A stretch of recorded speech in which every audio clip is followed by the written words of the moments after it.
I'm gonna draw some heat for this, but True Lies is overrated. That's right, I said it. Come at me. Now, don't get me wrong, True Lies is a good film, but no way is it one of Arnold Schwarzenegger's top 5 films. I mean, it barely made my top 10. I'm excited to bring to you the definitive Arnold Schwarzenegger top 10 films of all time list. Now, trigger warning, some of these choices are going to want to make you rip your hair out. Now let's get rolling with my first hot take. At number 10, I have Conan the Barbarian. Conan the Barbarian is important to Arnold Schwarzenegger because it's one of his earliest and biggest films at the beginning of his career. It really put his name on the map more so than Hercules in New York or Pumping Iron, things like that did. It's an okay film and his presence in it is great. James Earl Jones as Thulsa Doom, the villain, is really cool. I'm a big fan of the sword and sorcery kind of films. If you watch it now, however, it's a bit dated. The set pieces don't hold up as well. It's too campy. The acting is not great. And there's just a lot of things wrong with it, more so than right. For me, 10 is a good spot for it, just because of how important it was, not because I love it. At number 9, we have one of Arnold Schwarzenegger's comedies, Twins. This came out in 1988 when Arnold Schwarzenegger was at the height of his fame. Danny DeVito, his co-star, was also a huge name at this time as well, even though Danny DeVito is still a big name, which is a crazy career. This film really let Arnold showcase his comedic chops. Twins is a fun little comedy about Arnold Schwarzenegger and Danny DeVito playing twins. That's right, it's really absurd, but it works in this film. They are byproducts of a scientific experiment to create the perfect specimen, and that perfect specimen turned out to be Arnold. And all the genetic material that was left over was used to scrap together Danny DeVito. This presents for some really funny moments in the film, but also some touching moments because the scene where they find out how they were created in the lab and how Danny DeVito is just the byproduct of Arnold Schwarzenegger is really touching. We're only 3 films in and I'm about to make my second hot take already. That's right, number 8, True Lies. I know some of you love this film and I like it too, but it is not even close to one of my favorite Arnold Schwarzenegger films. I do enjoy the first half of the film because it sets up this funny scenario where Jamie Lee Curtis and Arnold Schwarzenegger are playing this sort of suburban, married, bored house couple. There's that famous dance scene that she performs for him, a little bit of a striptease. When I saw this film, I was a teenager, so I found it to be the hottest thing I'd ever seen. Looking back on it now, it's funny the way they did it because it's so clumsy and awkward that it's really funny in the situation that they're in. I think at number 8 is a fair place for it, but I know you'll probably disagree with me, so comment below of why I'm wrong. Now, if the number 8 pick of True Lies made you rage, get ready for number 7, which I have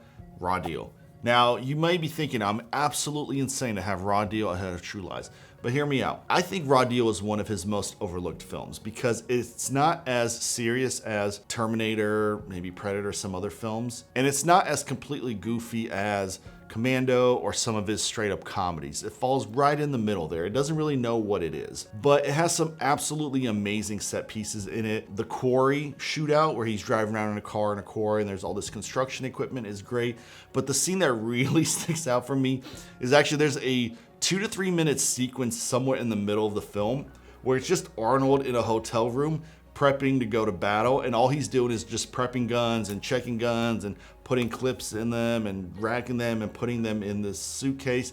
And it's literally 2 to 3 minutes of just that. It really sticks out, and the music playing during it is just amazing. Give it a shot if you haven't. It's a really fun, action-packed film from his earlier catalog that I think is highly overlooked. My number 6 film is The Running Man. There's a lot of reasons why the 80s version is better than the current version, and you can watch my video where I do a deep dive on that.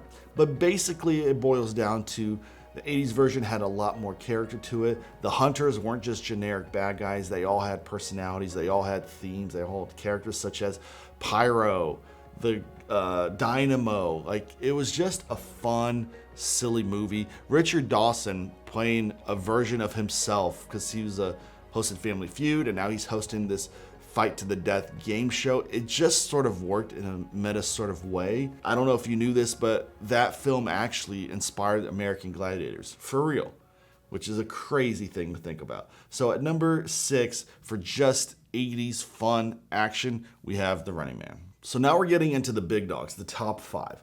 And at the number 5 spot, I have Total Recall. We're talking about the 1990 version directed by Paul Verhoeven. This film is just weird and fun in all the best possible ways. Verhoeven's fingerprints are all over this film. It's his style, it's his direction. Each scene is exciting and pushes us further and further and further. There's no wasted scenes in this film. When you think you're about to settle down with something crazy or unexpected happens that propels you into the next scene. I especially love when he finally gets to Mars and he sees, the civilization there, the woman with the 3 boobs, the bar, the characters, the machinery, everything there. It's just a delight. Now, there's a lot of conversation about, was it a dream? Was it in his head? Was it real? I am personally not a fan of the plot device where it was in his head, it's a dream, it's a memory, it's a flashback, it's a hypothetical.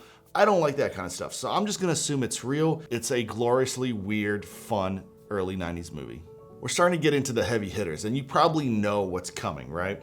At number 4, I have Predator. Predator is just an unabashedly silly, macho, exciting action film. It stars some of the biggest action heroes of the day in Arnold Schwarzenegger, Carl Weathers, Bill Duke, Jesse Ventura, Shane Black. There's some awesome one-liners in this, such as, "I ain't got time to bleed," or "This will make you a goddamn sexual tyrannosaurus." So there's a lot of silliness in this film, but it also is a pretty brutal film. Like the Predator does some pretty rough kills, and you see a lot of blood and a lot of carnage. Now, the scene that really sticks out to me because it's so ridiculous and over top and stupid is when the Predator takes out Jesse Ventura and Bill Duke's character sees him and he just unleashes into the jungle.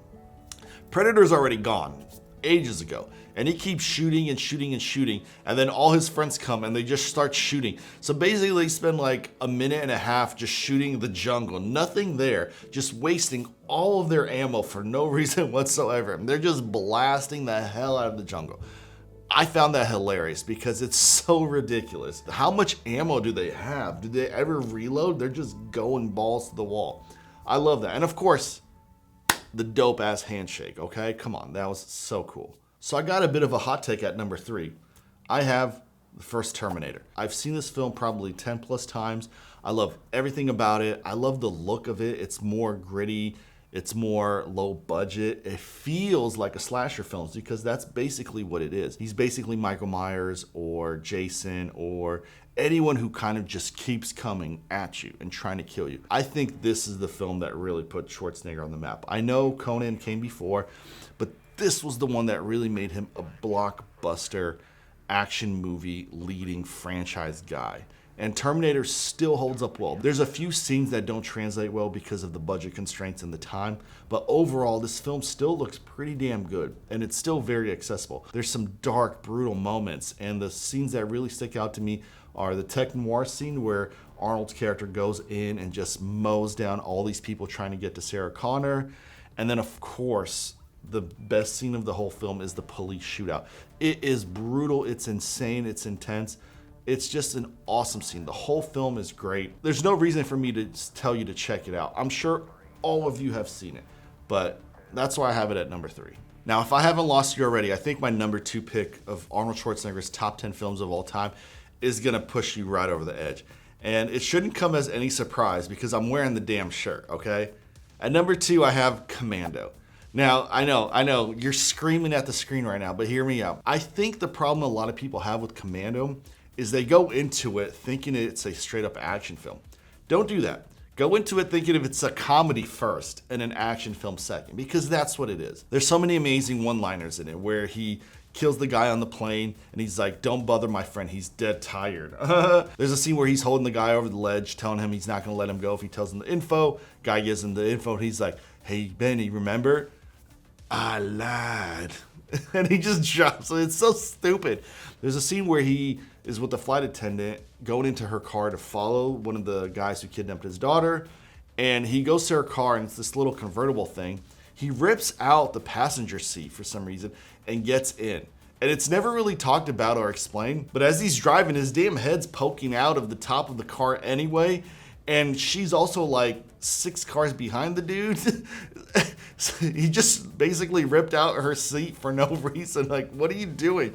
The scene where she shoots the rocket backwards is amazing. The whole opening montage goes from him carrying a tree trunk in the forest to just playing little silly games with his daughter, played by Alyssa Milano. No explanation why the bad guy's always wearing a chainmail vest. And He's the bad guy, but he keeps talking about Matrix, Schwarzenegger's character, like he's in love with him. Every time he kills someone, he quips a one-liner. It's just so funny, and the body count is high. He kills a lot of people. The estimated body count is 74 to 108. That's insane. It's not a long film. He just goes ham. When he gets to the island and he just starts unleashing chaos, it's awesome. There's also a preparing to go to war scene in this too, where he's just preparing gear for like a minute. This film is a comedic delight. But I know that is a controversial opinion to have Commando as Arnold Schwarzenegger's number 2 pick. What do you say? Is Commando at number 2 completely insane? But tell me, what is your top 10? Comment below and let me know. Now, number 1 should come as no surprise to anybody. It's Terminator 2. Terminator 2 does everything that Terminator does, but ramps it up a notch. Cameron is more comfortable in the directing chair. Schwarzenegger is more comfortable playing the hero versus the villain, for sure. The T-1000, which I still think is one of the coolest villains and one of the strongest Terminators ever invented. This film has comedy, it has amazing set pieces.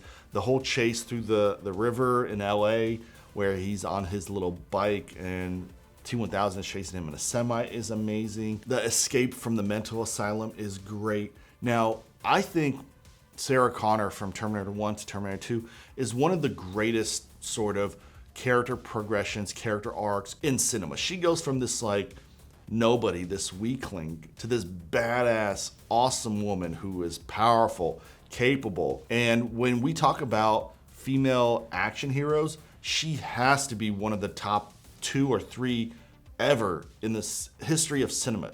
Right up there with Sigourney Weaver and Aliens. She has to be right there. Not only do I think Terminator 2 is Arnold Schwarzenegger's best film, I think it's the best action film ever made, period. It holds up so well. The special effects still look great after, 34 years now? Everything is just amazing in it. It is probably in my top 25 films of all time, regardless of genre. But Terminator 2 is peak James Cameron, peak Arnold Schwarzenegger, peak Linda Hamilton. So there you go. That's my top 10 Arnold Schwarzenegger films of all time. I know the list is a little weird. I know there's some controversial picks on there, some hot takes. So comment below and let me know, what is your Arnold Schwarzenegger top 10? How off was I? I want to see how many people have Terminator 2 as number 1 and how many people have Conan and True Lies higher and how many people have Commando lower. How many of you haven't even seen Raw Deal? I'd love to hear from you. As always, comment, like, and subscribe to the channel. Continue helping me grow. Until next time, stop scrolling, start watching.